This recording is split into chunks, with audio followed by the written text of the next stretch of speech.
everyone to come closer to Krishna.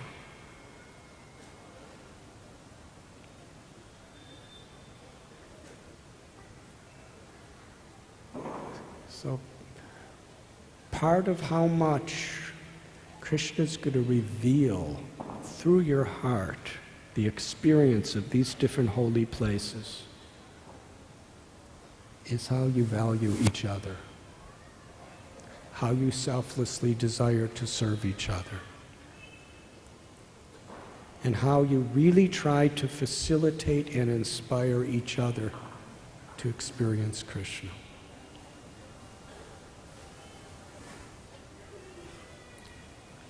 Lord Chaitanya Mahaprabhu, at the beginning of the Ratha Yatra in Puri, where he was about to manifest the deepest ecstasies of the spiritual world. During Ratha Yatra, Sri Chaitanya Mahaprabhu is revealing to us and personally experiencing in his own heart the most intensified, intimate experience of Vipralamda Bhav, of Sri Radharani's love and separation. When after a long time in separation, she's meeting Krishna in Kurukshetra.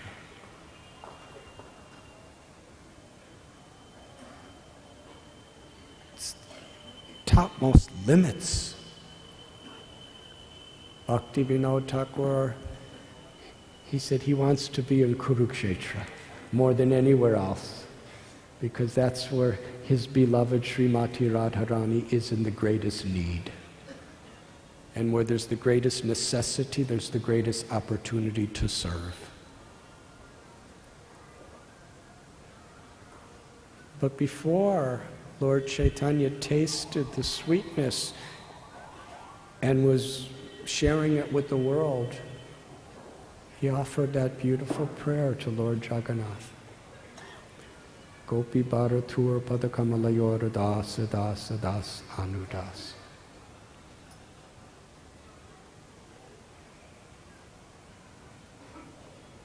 His aspiration and his true sense of identity was the servant of the servant of the servant of the servant.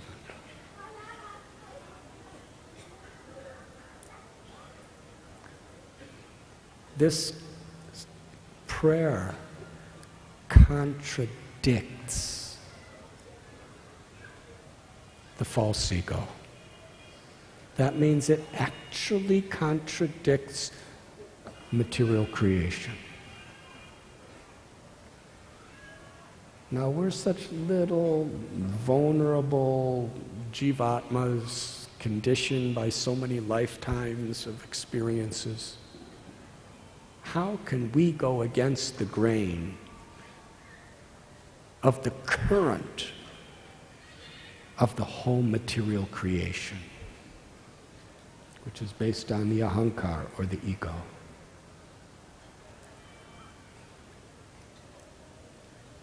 We can't. Srimad Bhagavatam tells that this material existence, based on egoism and selfishness, is like a vast ocean. Nobody could swim across an ocean. But if we take shelter of Krishna, then Krishna makes that ocean the quantity of water in a calf's hoof print. So when we take shelter of Krishna, then Krishna can make everything possible.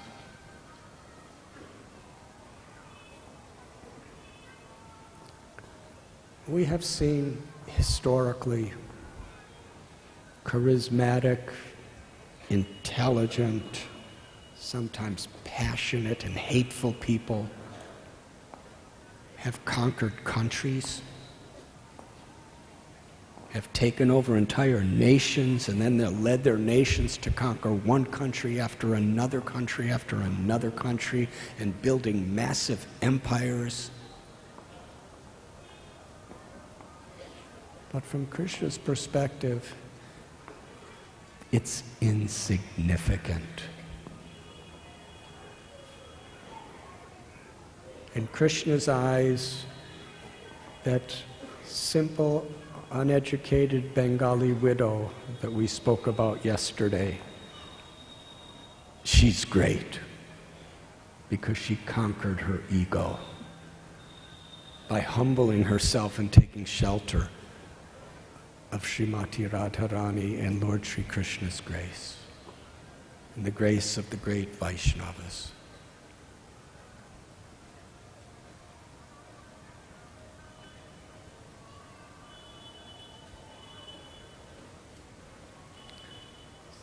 This understanding is very important, that we have to keep reminding ourselves.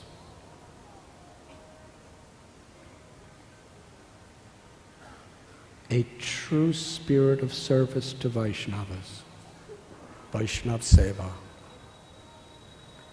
A true spirit of being an instrument of Krishna. In our case, coming through Srila Prabhupada and our acharyas, their compassion to all beings, Jivadoya.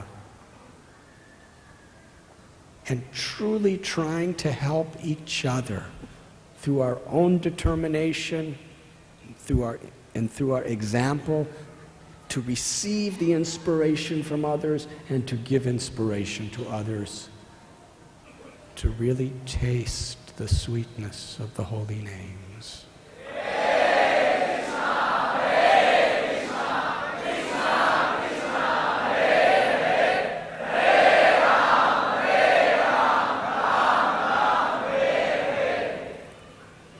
Taking shelter of the holy names, serving devotees, being an instrument of compassion to all beings.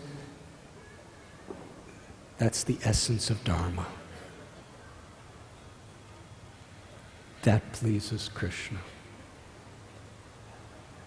And then when we come to the holy Vrindavan dham, we actually can beg from our hearts for mercy. To be a beggar spiritually is such a high position. If you have false ego too much, you can't beg. If Lord Chaitanya, in the story of Kuldavecha Sridhar that we told, he explains he is controlled, Krishna is conquered by one who sincerely begs for pure devotion. Even if you don't have it, Krishna will be conquered if we can beg for it.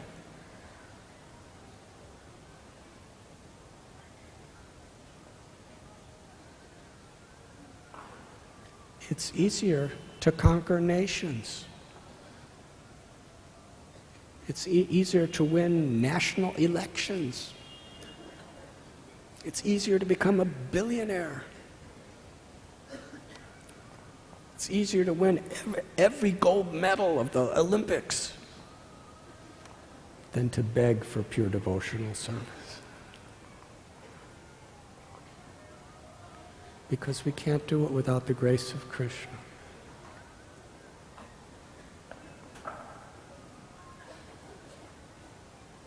And during these yatras, we don't just come to see. We come to be transformed. We come to actually value and learn the art of begging for mercy, begging for love, begging for the taste for the holy name, begging for service to please Guru and the Vaishnavas, begging to go wherever we're going and use whatever we do to be instruments of compassion to help others to love Krishna.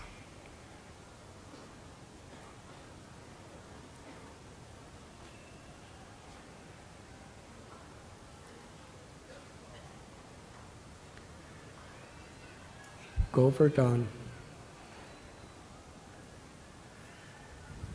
fulfills all desires, spiritual desires.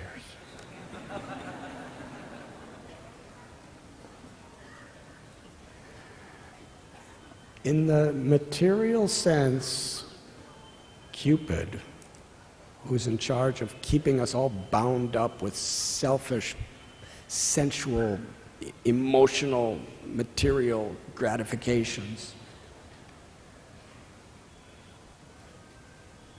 his name is Kamadev. But Krishna's name is Kamadev also, but completely different. From a material perspective, kama means lust. Krishnadas Kaviraj Goswami says, the original nature of the soul is prem, which is love. Love is the desire to fulfill Krishna's senses. But when we misdirect it to fulfill our own mind and senses, it becomes kama or lust. That's a material sense. But from a spiritual sense, when we really have prema, then our desire to give Krishna pleasure is kama. And Krishna's Kamadev. He's the ultimate reciprocator of that pure love.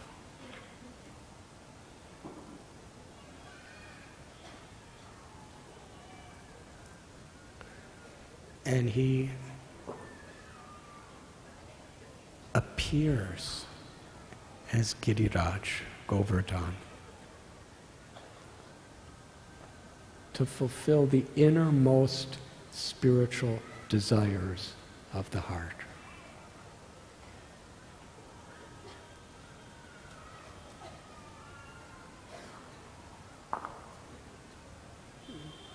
In the Garga Samhita,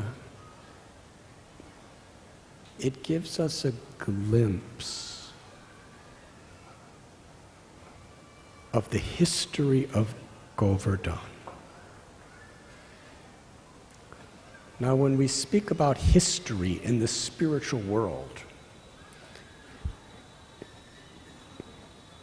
it has no beginning and no end. Our conception of history in this world is in, I'm not good with dates.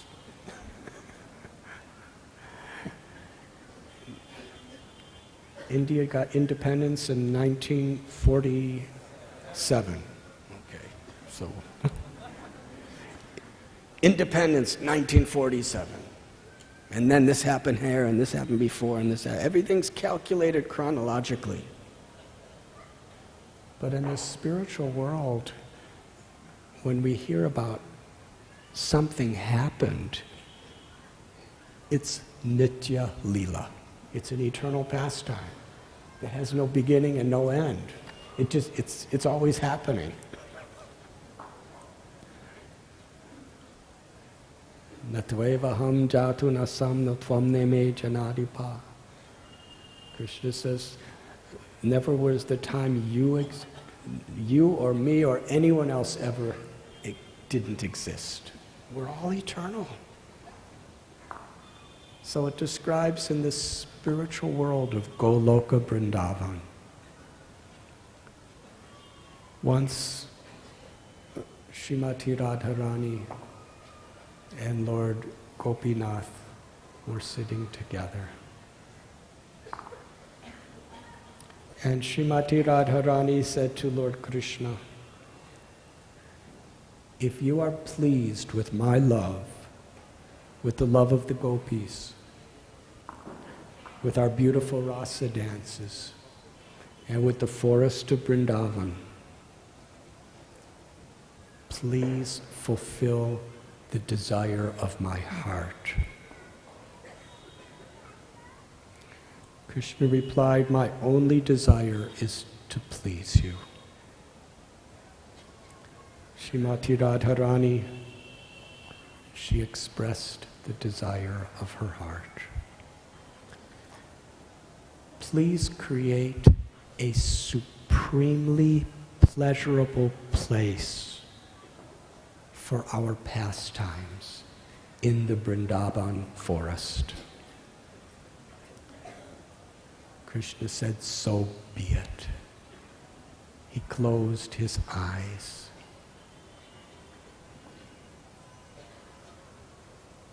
He searched within for the very essence of his own love. And manifesting from the very core of his heart came a seed that was full of light, a seed that was full of bliss. It was the seed of the essence of his love for Sri Radha, for all living beings. And that seed fell right in the circle of the rasa dance. It began to grow into a small hill, some rocks, first some stones, then some rocks, then it became a hill, became a mountain, had limitless trees with fruits and flowers and caves and lakes, all in a matter of moments. It was so beautiful. It's Govardhan Hill.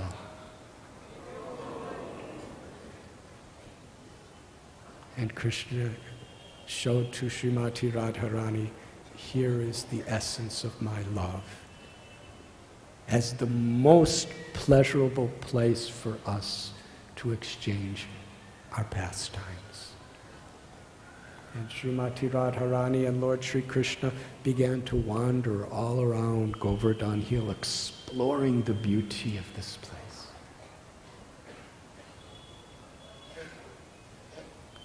So Govardhan Hill is eternally existing as the crown of the beauty of the spiritual world as far as places for pastimes.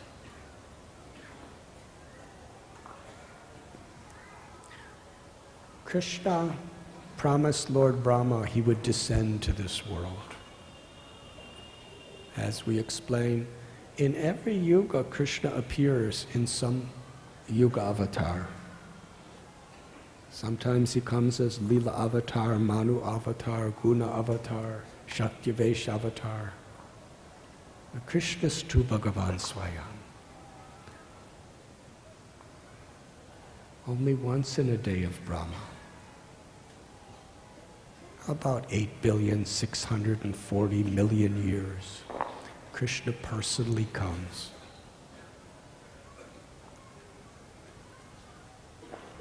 So he told Srimati Radharani that the two of us will descend into the material world on the earth planet. This conversation is happening in Goloka Vrindavan. And Srimati Radharani said, I will go everywhere and anywhere with you, but I will not really be happy without the beautiful forest of Vrindavan, the river Yamuna, and our Govardhan Hill. Krishna said, I have already sent them. They are waiting for us.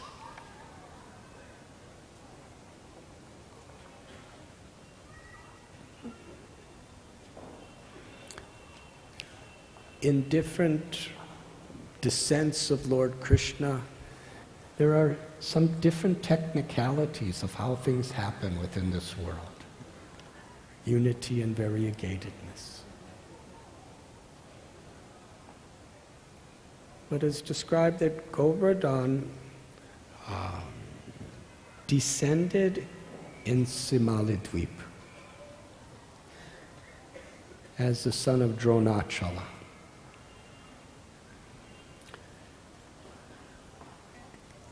And when descended within to this material creation, all the other mountains, all the sages, all the rishis understood this is the holiest of all holy places. This is the king of all mountains. This mountain descended from Goloka Vrindavan. Its origin is the essence of Krishna's love, and it's come to this world. So there were so many pujas and so many celebrations when Govardhan appeared. And once Pulastya Muni,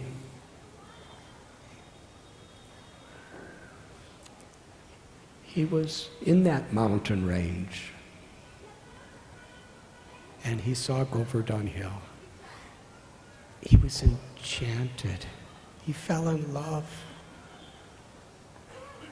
Everything was so transcendentally charming about this hill. And he said to Dronachala that I am a great sage, I am a rishi, I am a sadhu. I'm asking something of you. Of course, whatever you like. I want to take Govardhan to where I live, in Kashi. I have Mother Ganga flowing, but there's no hill like this to perform my worship. Dronachala was weeping and crying, but he could not say no. But Govardhan made a condition. He said, how are you going to take me, Pulastya Muni? Pulastya Muni, this is in Satya Yuga, long ago. And great sages, rishis, and mystics in Satya Yuga really had powers. He said, I will carry you by my mystic yogic power. But Govardhan had a plan. Strategic plan.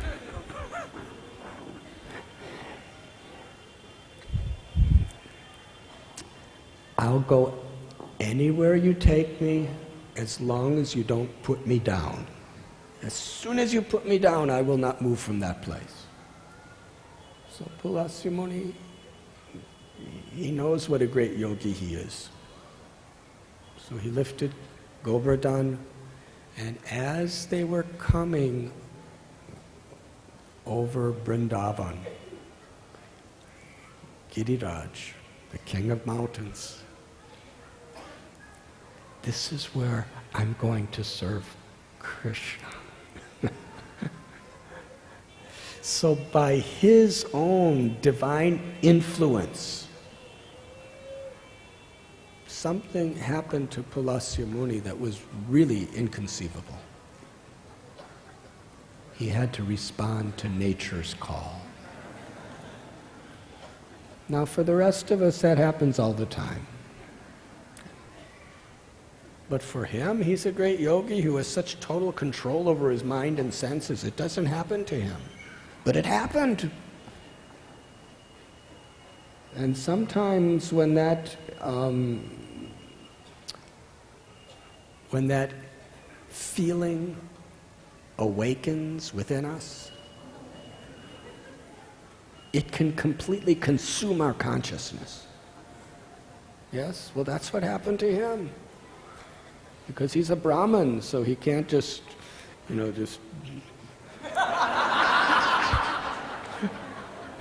can't just let it be in his kopans. So he just lost his intelligence in the sense that he just had to do it so bad. He came down to the ground and he put Govardhan down and he responded to the nature's calls and he took his bath and washed his hands and did his little mantras of purification and he went to pick up Govardhan and he didn't move. Govardhan said, I'm not moving. Pulasya Muni blessed Govardhan, because he was a huge mountain then. He said, every day you will reduce inside by the size of one sesame seed. Teal? That's what you call teal? Sesame. So in this way, Govardhan came to Vrindavan.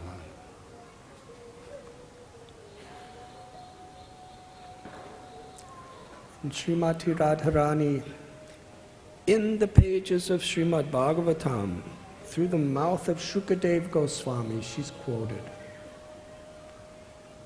Srimati Radharani, she knows that Krishna is Govardhan. Yesterday, in our Govardhan Puja discussion, we described how Krishna told Nanda Maharaj, forget this Indra. Worship Govardhan. Because Govardhan is God. If any atheist comes and says to you, show me your God, just bring them to Govardhan Hill. This is God. This is the Almighty in His most intimate form. Krishna manifested the form of Govardhan.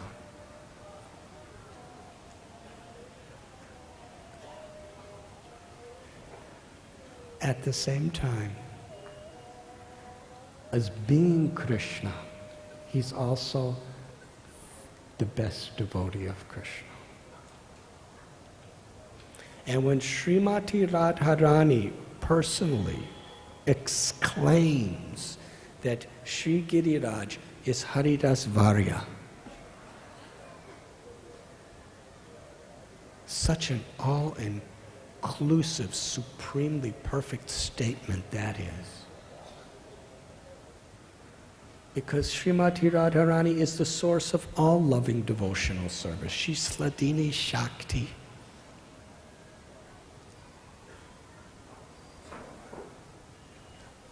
But she is glorifying the best devotee is Govardhan.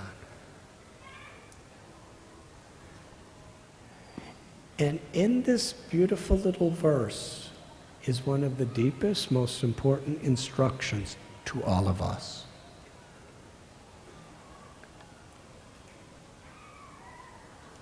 What is it that Srimati Radharani considers to be greatness in a devotee? She said, Haridas Varya, Giriraj. He's always rendering loving service for the pleasure of Krishna and Balaram. How? By giving pleasure to them, to the cowherd boys and cowherd girls, to the cows, to the calves, by being the servant of the servant of the servant.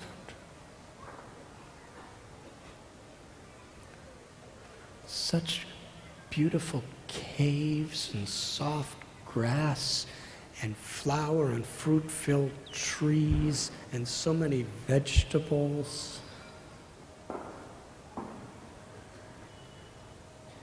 Krishna loves cows. The best devotee is to serve and give pleasure to those who Krishna loves. So Govardhan, how he serves the cows. The grass. Every blade of grass that's coming of Govardhan, when we understand and see with our spiritual senses, is an offering of love. The grass is so soft and tender to not in any way discomfort the cow's mouth when it's chewing. The grass is fragrant, like the most ambrosial essence of lotus flowers. The grass is completely delicious. It's nectar. We may enjoy rasgullas or sandesh or gulab jamans, or here at Govardhan, son papri.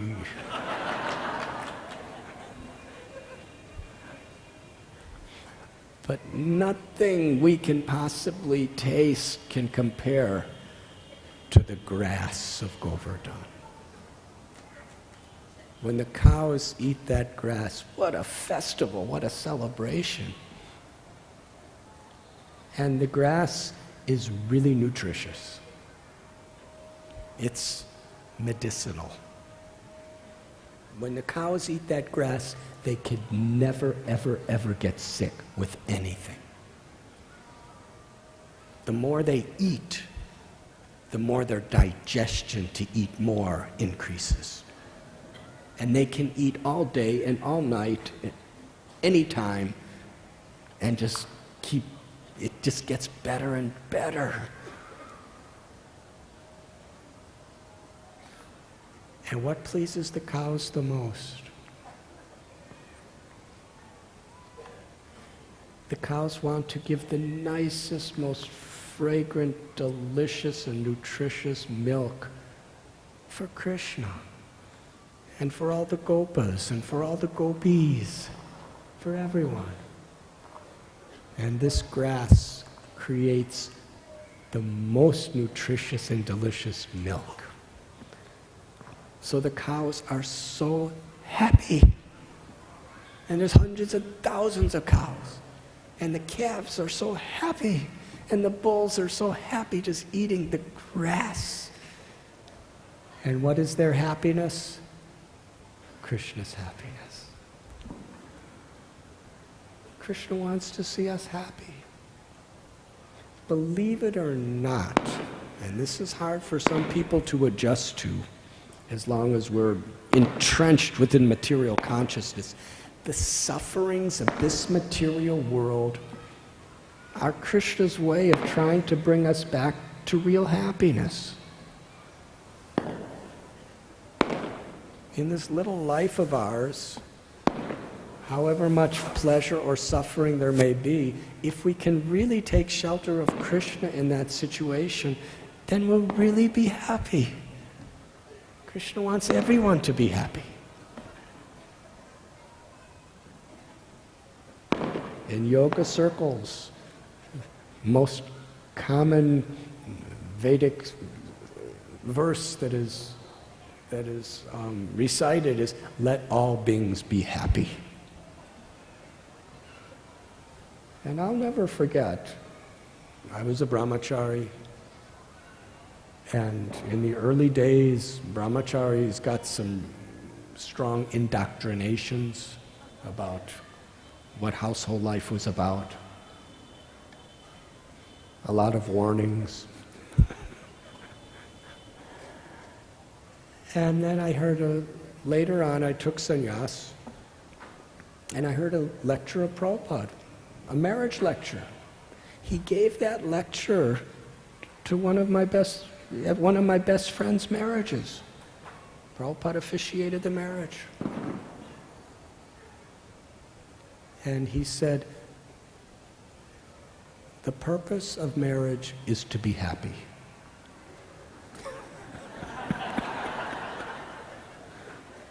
This was really radical.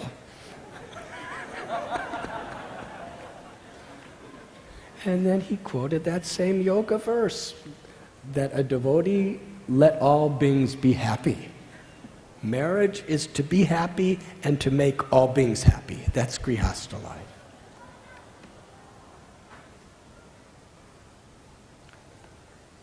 So in Krishna consciousness, Krishna just wants to give everyone happiness. And that's why he comes to this world.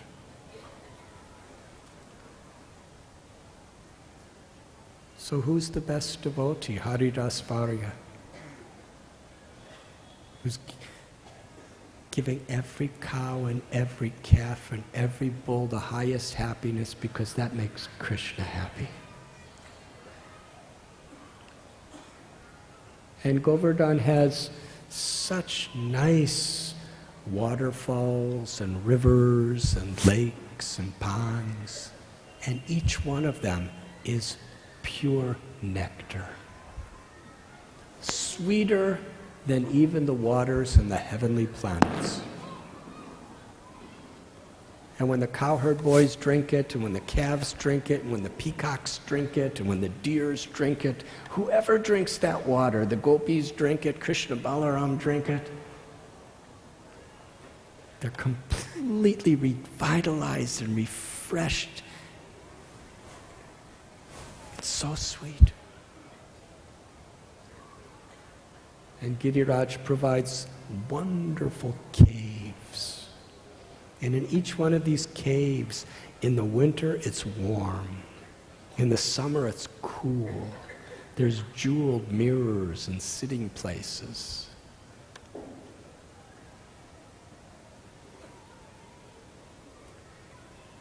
More opulent than even the heavens or even Vaikuntha are the simple caves in Govardhan Hill.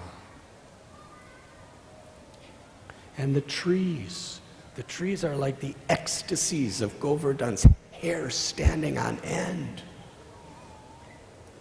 for everyone's happiness.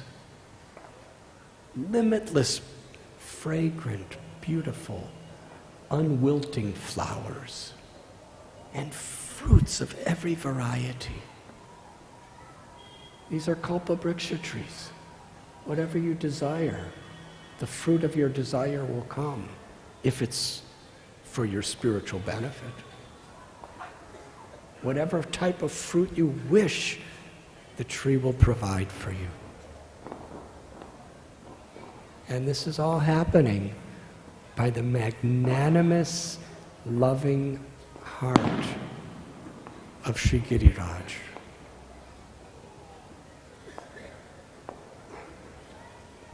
And the stones of Govardhan Hill.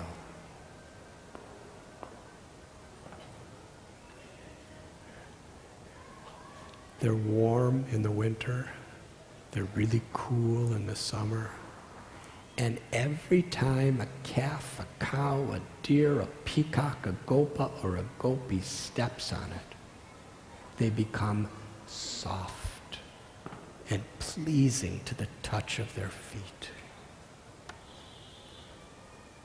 They become stones, but as soon as anyone touches, so soft, softer than the softest, so pleasing.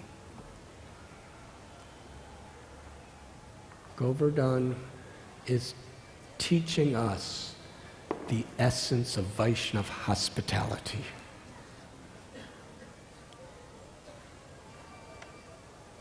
And even in this world, hospitality is so much an expression of affection. Srila Prabhupada himself, he exemplified this, and he expected us to. Srila Prabhupada, at the time when we just had little temples around, he said, every single person that comes to your temple, you must recognize that Krishna personally sent them. And you as Krishna's servant must take care of them, because how you take care of the guests who come is how you serve Krishna.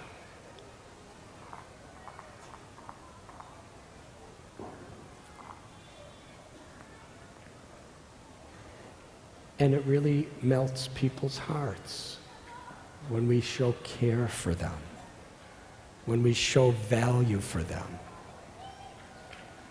People don't really want to listen to what you say, no matter how good it is, if they don't think you care about them.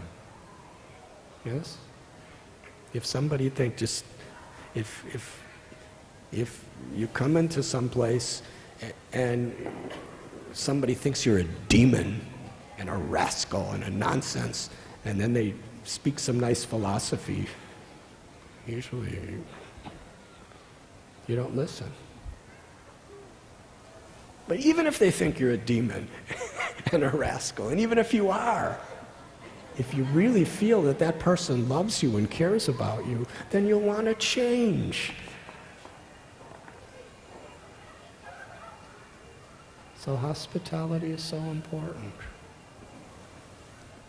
And Govardhan, he's Haridasvarya because he's giving the ultimate, most thorough and perfect hospitality in service of everyone that comes to him.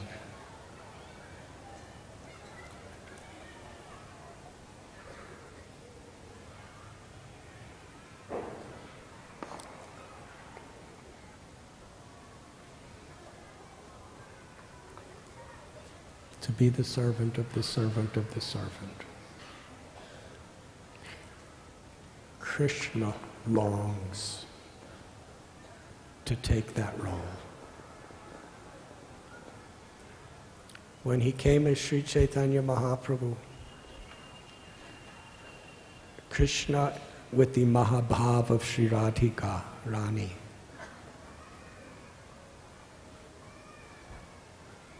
he was living in Puri.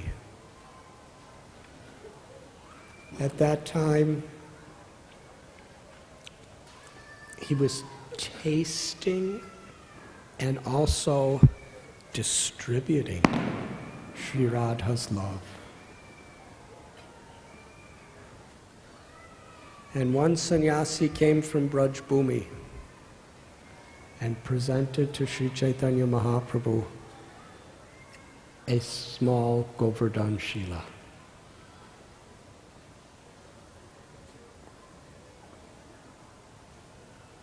Now Govardhan Shila is Krishna, very serious thing. We can't take it whimsically.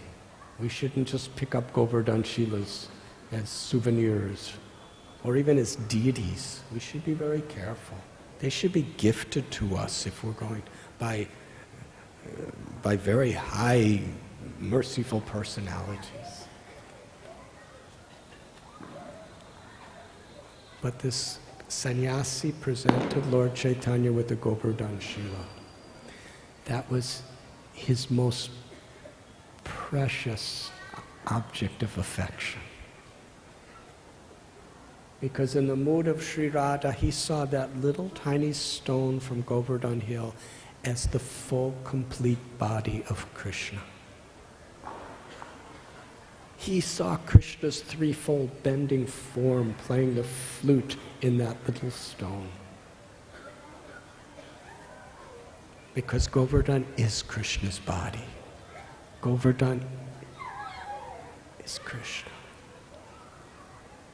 And he worshipped that Govardhan Shila. And in his ecstasies, he would hold Giriraj to his head. When the intensity of his love went beyond limits, he would press Giriraj to his heart.